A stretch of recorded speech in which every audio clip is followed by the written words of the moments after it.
Hello, everybody. Well, hello, Allie girl. My cat decided to make a cameo in this review. Anyway, this week we're going to talk about the book Fantasticland by Mike Bockoven. Bockoven? Bockoven? Anyway, however you pronounce it, we're going to talk about this book because honestly, I think this is a book that flew under a lot of people's radars. Flew under mine for many years. So we're going to have a discussion about that book. So, what is the plot of this book? Well, it's actually a pretty simple plot. There's a theme park in Florida called Fantasticland. It's in the world of the book. It's a competitor to Disney and Universal, and there is a huge hurricane that hits it. Part of the part of the emergency preparedness of the park is that after they evacuate everyone else, basically a skeleton crew of employees stay behind to make sure that they watch over the park. They try and make sure that nothing is done to it. So there you end up with about 300 people left in the park. And during this storm, it's a storm that is of huge proportions. It cuts the park off from the rest of the world. And as the book progresses, all the employees that are left there kind of go back to their different sections of the park, like the circus section or the pirate theme section, or the superhero theme section, and they form what they call tribes. Each tribe decides that they're like a small little family that should be separate from everybody else in the park. And as things progress, they end up going to war with one another. The pirates start killing people. They start out almost immediately by cutting people's hands off because the pirates claim they're stealing their stuff. Um, it's really good. Each chapter is told as a interview with one of the survivors because the book is presented as if it's a documentary after the fact, as if a journalist is going through trying to create sort of an oral history of what happened in the park. And and so you get different viewpoints, different characters, different ideas being presented in each one. It's a really interesting format for the book. I really liked it. But yeah, that's the basic plot of this book. It's not. It doesn't take much setup. It just simply, it introduces each tribe and each individual idea of how things went down, because not everybody's viewpoints coincide with one another. So, what is this book about? Because as I've said before, you don't write multi-hundred page books without having some underlying themes.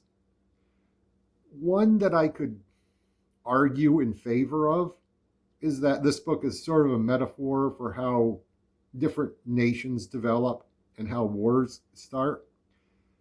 But I kind of feel that maybe that is stretching things a bit too much.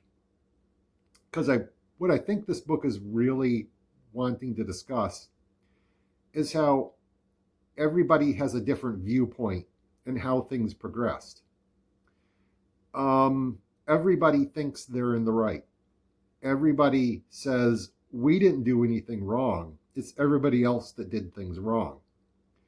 And what the reader comes away with is that everybody was doing things wrong.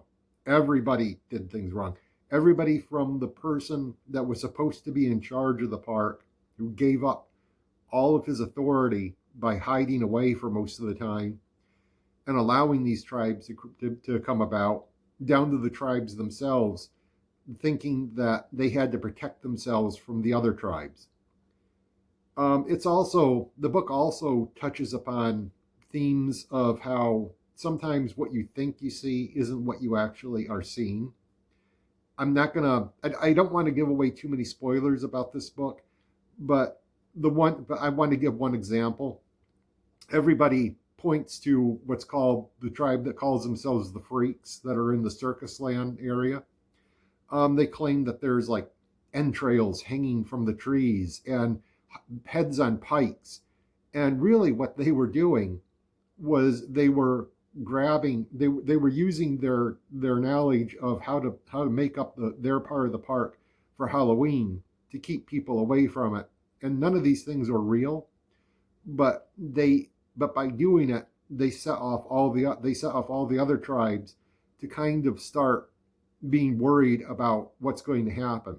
It set off rumors throughout the park that the leader of the pirates used, because if there is a villain in this book, it's the leader of the pirates. I'm not going to go too deeply into it because I want you to read the book and find out for yourself. But it's definitely he's definitely, if there is a villain in this book, it's him. But in all honesty, there is no singular villain or singular hero. It's just a lot of people reacting to only half understood information and dealing with the fact that they can't share what they're there for. And I think this is one of the when I get to my final review of the book, I'll dig into this more. But I think this is one of the real weaknesses of the book, in that it lays the idea that everybody started suspecting things at the feet of the fact that most of these people were relatively young people and were cut off from their phones, from social media, and from any contact with the outside world. And I'll get into that a little bit later. So, what is my final review of this book? And this is gonna be a short review because I don't really want to get too far into the book because I really want people to read it and I don't want to give out spoilers. It's kind of hard to discuss themes without giving away spoilers. But yeah, it's worth reading. I do have some quibbles with it. As I stated before, I find it difficult to believe that even I hate to use this word, but even millennials would be this disassociated from reality just because they had their phones taken away from them. I might be wrong on that, but I just don't think that would happen. Also, I really don't think that the timeline presented is totally believable. You gotta suspend your disbelief a bit on this part, because otherwise, you can't have this plot happen in a theme park just cut off for a couple weeks without believing that people would start to kill each other on day 2, which I admit that's probably an accelerated timeline at best, but that was kind of necessary for the plot to happen.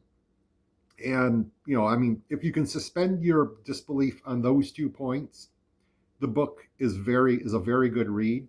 I picked this book up assuming that it would just be a updated modern day retelling of Lord of the Flies, and to a certain extent it is.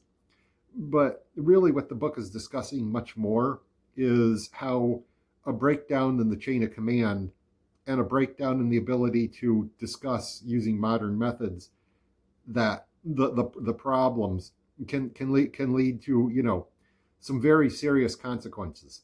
And we're talking about serious consequences: hundreds of people dead, people goring each other with swords, people hanging dead bodies up from trees, that kind of stuff. It's a very the novel tries to veer away from gore where it can, but the gore is there if you imagine it. Yes, this book is worth reading. It's not a very long read. It goes by pretty quickly.